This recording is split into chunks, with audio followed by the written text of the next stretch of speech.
Во ово издание на ТВ магазинот Трилинг, мој соговорник на почеток ќе биде потпредседателот на ВМРО ДПМН Александар Николовски. Добредете во емисијата. Благодарам на поканата. Добре најдов. Господин Николовски, жестоко критикувавте усвојањето на измените на кривичниот законник. Според вашата аргументација, овој закон е исклучиво во интерес на ВМРО, на СДСМ и на ДУИ. Тоа е едната страна од приказната, но другата страна на вистината е фактот што ВМРО ДПМН на седницата остана кога се усвојуваше, што значи го обезбеди потребниот кворум за да се донесе тој закон. При тоа, еден член од законот, 353, не се опфатени и луѓе блиски до ВМРО ДПМН, за кои исто така застараа делата поврзани, а се водат со поранешниот министер Милошовски, Јанушев, Јанакиевски. Три прашања имате, прво трите. Прво, околу широко експлоатираната теза од страна на власта дека ВМРО ДПМН направило кворум. Во собранието се евидентира електронски е евидентирано дека 61 пратеник од власта присуствува. Точно е дека дел од нив не гласаа, но кворумот беше направен и ставот на ВМРО ДПМН во овој така наречен активен бојкот е дека секогаш влегуваме во сала и гласаме против кога ќе се обезбеди кворум за да го искажеме нашиот став. Иначе, имајте предвид дека законот не изненади сите освен председ ДУИ и СДСМ, тие имаа спремно две кампањи за двата возможни исходи. Доколку ВМРО ДПМН не беше внатре во салата, тогаш ќе беше дека ВМРО ДПМН нема став и на тој начин го поддржува законот, а доколку е во салата и гласа против што се случи, дека ВМРО ДПМН обезбедило кворум. Двете се неточни, но тоа беа две кампањи кои што однапред беа спремни од страна на власта и, ако забележите, почнаа веднаш да се шират со москавична брзина и не се дискутираше за амнестијата која што практично се случи со измените на кривичниот законник, туку се дискутираше за однесувањето на ВМРО ДПМН. Тоа е првиот дел. Вториот дел во однос на суштината, ја почна да се реализира. Тоа што јас го кажав во говорот во собранието, се реализира, тоа е дека почнуваат да паѓаат дела на луѓе од актуелната власт, например, поранешните генерални секретари на влада, Драги Рашковски, Мухамед Зекири, или имаат паднати дела, или имаат преквалификација на делата. Исто така ова овозможува неказнивост за одредени функционери веќе сега, например, првиот состав на министри од владата на Зоран Заев, кои што не продолжија после парламентарните избори 2020 година, веќе не може да бидат опфатени со кривично гонење, затоа што имаат застареност на потенцијалните кривични дела, како што, например, и директорот на поранешен Елем Ковачевски, кој што беше жив фатен дека бара 250.000 евра мито, за тој случај веќе не може да одговара со измените на кривичниот законник. И трето, во однос на ВМРО ДПМН, овие неколку случаи кои што ги споменавте се дел од политичкиот прогон кој што се спроведува над членовите на ВМРО ДПМН, можеби како колатерала дел од нив по однос на ова гонење ќе добијат ослободување, но тие се уште се гонети по други членови. Ако ги видите случаите, ќе видите дека продолжуваат по други членови. А еден, например, кој што има голем бенефит, за кој што не слушна власта било што да каже, е поранешниот директор на УБК, кој што доби целосна амнестија за прислушувањето, а суштината на целиот процес на објавување на така наречените бомби беше да се дознае кој во Македонија прислушувал и зошто прислушувал.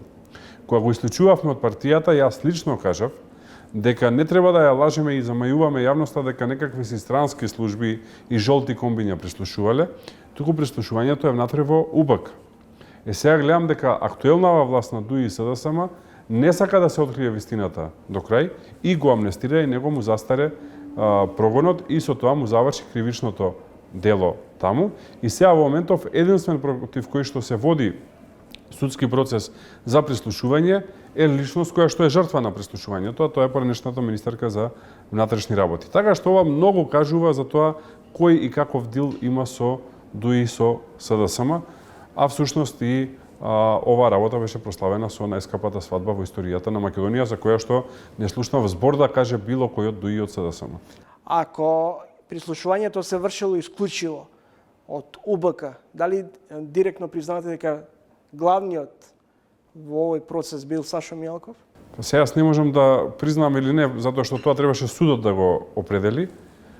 Но големо е прашањето зошто судот реши да не ја заврши работата на време и зошто сега овие измени на кривичен законник се аплицираат и на овој случај и зошто се остава во јавност да има неказнивост за преслушувањето. Практично со затварањето на ова дело никој нема да е одговорен за преслушувањето во Македонија, што остава простор во иднина и некој друг да се обидува да ги злоупотребува системите за преслушување, како што мисламе дека се случува во моментов. Јас кажав неколку пати во јавност дека од извештаите кои што стигнаа во собранието од страна на Агенцијата за разузнавање, Агенцијата за национална безбедност, Министерството за внатрешни работи и военото разузнавање, ние не добивме кредибилен демант на нашите сомнежи дека македонските граѓани се следени. Дали денеска се прислушкува? Јас мислам да. Односно, да бидам попрецизен, не само што мислам, туку имам и други сознанија, но реши овие институции да ги класифицираат извештаите со степен на државна тајна. Јас сум носител на сертификат за државна тајна и законот ме обврзува да не одам во детали, но мислам дека доволно кажав со одговорот. Измените на кривичниот законник се ништо друго освен амнестија за криминалот на СДСМ и ДУИ. Е ставот на ВМРО ДПМ, тоа е едната страна на вистината, но она што помалку изгледа симптоматично, како да имате двојни стандарди, дека сепак ова е договор меѓу ДУИ и СДСМ, а се е во насока пред се за да се придобијат симпатиите и да се изврши притисок врз пратеници од ВМРО ДПМ за да се стигне до потребното мнозинство за уставните промени. Дали категорично денеска може да тврдите дека уставните промени се минато? Уставните измени под бугарски диктат се завршена работа. Така наречениот француски предлог, ја мислам дека е бугарски, беше прифатен во јули 2022 година. Сега сме ноември 2023 година и да требало нешто да се случи, се случило во овие скоро година и половина. Во однос на измените на кривичниот законник, уште една реченица ако ми дозволите. Али Ахмети самиот во интервју кажа со кого ги преговарал и разговарал измените на кривичниот законник и на тоа не добивме кредибилен демант од било кој од другите актери вклучени во измените на кривичниот законник. И затоа не можам да се согласам со една теза која што се обидува да се протне од страна на ДУИ и делумно на СДСМ во јавноста, а тоа е дека се сите исти. Не сме сите исти, затоа што јас одговорно тврдам дека нас измените на кривичниот законник не најдоа затечени. Ние поим немавме дека таква работа ќе се случи, ама очигледно некои други добро знаеле какви измени ќе влезат во собрание.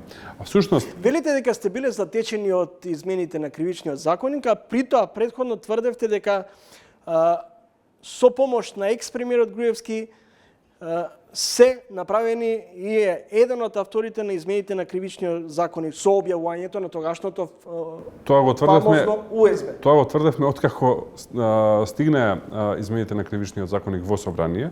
Значи прво стигна измените на кривичниот законник во собрание, па после јас лично го кажав ова што го цитиравте, затоа што веќе народски кажано после се поклопија коцките и бројни сознанија кои што доаѓа и претходно, како и докази кои што ги имавме, вклучувајќи и текстот кој што се наоѓа на тоа USB стикче, се материализираа во закон во собрание, но јас повторувам, нас ни на крај памет не ни беше дека власта ќе се дрзне да носи измени на кривичен законник кои што значат неказнивост. А всушност најдобар доказ дека ова не е случајна работа е што од една страна на брза трака ги пуштија измените на кривичниот законник без подпис на министерот, само со подпис на заменик министерката, а од друга страна ја кочат во својата работа експертската комисија предводена од експерти, која што треба да подготви нов кривичен законник. И тука е јасно дека им е потребно да остане еден период во кој што ќе важи овој кривичен законник со цел да се завршат работите, затоа што сега ова е правничка терминологија, но добро да се знае, само во кривичниот законник важи правилото дека важи не законот кој што е во моментот на сторување на кривичното дело, туку законот кој што е поблак. Дали денес сте убедени дека екс-премиерот и лидер на ВМРО ДПМН Никола Груевски е автор на измените на кривичниот законник, иако тој од Будимпешта категорично тврдеше? Сега ќе прочитам ВМРО-ДПМН не е на Мицковски и на Николовски. Ако им одговорам на Мицковски и Николовски, ќе се чудат што ги снашта. Мислам дека тоа што имавме во однос на не го кажавме, ВМРО-ДПМН е поголема од било кој член на партијата. Ги кажавме нашите стави во јавноста и мислам дека јавноста е на чисто тука во однос на сите прашања.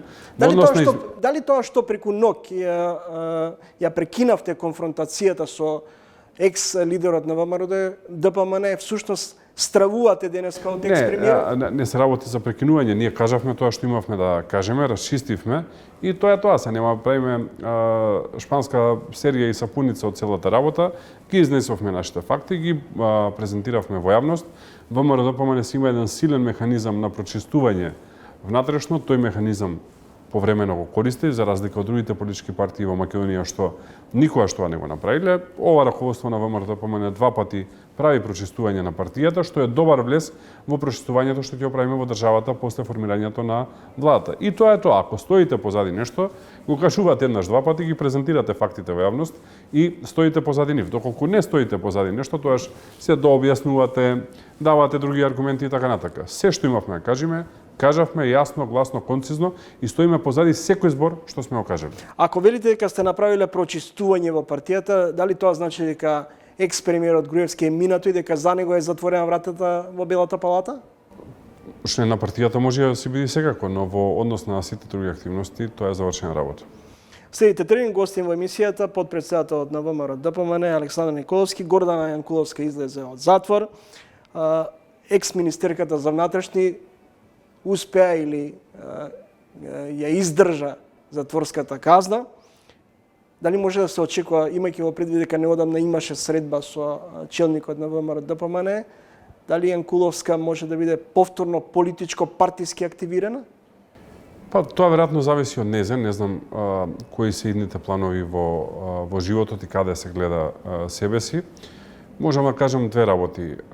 Прво, е директна жртва на политички прогон. Ако некој е жртва на политички прогон од сите случаи кои што се случува во Македонија, тоа е Јанкуловска. И второ, јас лично имам многу високо мислење за неа. Сме соработувале во разни фази во партијата. Минатиот пат кога ВМРО-ДПМН беше во опозиција, таа беше генерален секретар, јас бев председател на Унијата на млади сили и имам исклучително високо мислење во однос на еднината. Секако дека треба, како што кажав, и таа да размисли што и како планира со себе, дали планира да се занимава со политика, не планира, а вратите во партијата секако дека се отворени. Каква е улогата денеска на поранешниот министер за финансии Зоран Ставревски во ВМРО-ДПМН и дали е тој еден од можните кандидати за еден шеф на државата? Тој помага во она што е негова неголема експертиза, тоа е економијата и финансиите, каде што е неспорен авторитет и врвен квалитет, еден од најдобрите луѓе кои што Македонија ги има. Сега во моментот ВМРО-ДПМН има власт само во општините, па најмногу може да помогне околу буџетски планирања, носење на буџети и така натака во општините. А во однос на кандидатура за председател, не сум слушнал дека има такви амбиции. Ние имаме 20 кандидати кои што ги мериме на анкетите, но во ВМРО-ДПМН има една специфична процедура за избор на кандидат за председател на државата. Тоа е преку гласање на целокупното членство на партијата преку онаа наша позната конвенција. Секако ќе е многу значајно да видиме дали изборите ќе се раздвоени или споени. Тоа многу ќе одреди и тактиката на ВМРО-ДПМН на председателските избори, но клучно е што ќе определат членовите, затоа што на крај, како што кажав, тие директно бираат кандидат за председател и ако за некоја работа во партијата можам да кажам дека влијанието на било кое раководство е ограничено, тоа е секогаш за изборот на председател на држава заради оваа процедура која што ви објаснив. Партијата го опипува пулсот во однос на тоа кој би можел да биде идниот шеф на државата. 20 на имиња се споменува дека во овој момент кој има најголема поддршка? Не можам да проценам заради ова што ви го кажав претходно со членството, а во однос на релевантните истражувања на јавното мислење, тие ќе бидат готови следниве 2-3 недели и ќе имаме една прва слика кој има најголема поддршка помеѓу народот. Вас лично ве прашувам како подпредседател на партијата, преферирате партиско решение или непартиско? Има предности едното и другото. Сме имале позитивни искуства и со едното и со другото. Мислам дека клучно е да е некој кој што ќе може одговорно да ја води функцијата. Во овој изминат период ВМРО-ДПМН изгради силни внатрешни капацитети, така што јас сега како подпредседател на партијата секогаш повеќе навивам да е решението од партијата. Господин Николовски, како ја доживувате пораката од председателката на Европската комисија фон дер Лајен, која ја изостави можноста да се сретне, да има средба, да има разговори со раководството на ВМРО-ДПМН и дали е тоа всушност порака од Брисел, дека доколку ВМРО-ДПМН дојде на власт, а Мицковски стане премиер, тој ќе биде меѓународно изолиран премиер. Па можам да го кажам она што таа го кажа, да ја го парафразирам незиниот одговор, имаше слично прашање на пресконференцијата, таа кажа дека согласно протоколот при оваа посета на земјите на Западен Балкан, затоа што не беше само Македонија, туку и посети сите од регионот, се среќава само со премиери и председатели на држави, зависно од уставното уредување на соодветната држава во која што оди и тоа е причината зашто не среќава со опозицијата и ако видите и во Албанија, и во Косово, и во Црна Гора, и во Босна и во Србија не се сретна со никого од било која опозициона партија, случајот беше и кај нас таков. Кај нас се сакаче да се представи дека целта на незината посета е поврзана со уставните измени, но причината за незината посета беше иста во сите држави од регионот, а тоа е да се представи така наречениот развоен план на Европската унија, кој што треба да значи економски напредок на регионот. Сега вакво извртување на фактите ја следев, имаше и во другиве држави, например Србија е пред избори, па таму опозицијата се обиде да наметне наратив дека дошла за Вучич да го признае Косово. Во Косово па имаше наратив дека дошла за да притисне за заедница на српски општини. Црна Гора имаше една конфузија, не знаја влада дали ќе имаат или не, додека не пристигна во државата, па малци го одложи слетувањето, во 8,5 се избра влада, во 11,5 се сретнаја.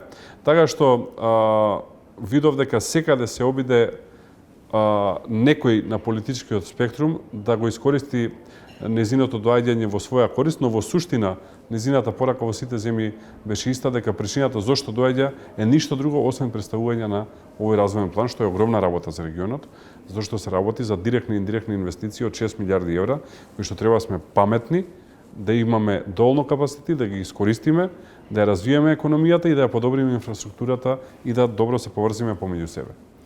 И натаму има дилеми дали председателските и парламентарни ќе одат во пакет или одвоено. Вашиот став е јасен дека инсистирате или вашата сугестија дека во пакет е подобро. Дали тоа е исклучиво од економска гледна точка или стравувате дека нема да биде постигнат потребниот цензус за избор на председател на државата? Држи едното и другото. Ако гледаме од чисто партиски интерес, тогаш нас не одговара се раздвоени изборите. Значи, ако гледаме најчист партиски интерес на ВМРО-ДПМН, нас не одговара се изборите раздвоени, затоа што ќе победиме на председателските избори и после тоа на парламентарни избори, СДСМ ќе има проблем да најде пратеници за на листи, затоа што од четврто место надолу никој нема да се нафаќа да биде на листа, затоа што ќе е известен драматичен пораз и моралот дополнително ќе падне. Но тоа ако гледаме тесно, ние мора да го гледаме и интересот на граѓаните, затоа што се занимаваме со јавна работа и имаме јавна одговорност. Мислам дека нема никаква логика да имаме два изборни циклуси на растојание од месец и половина.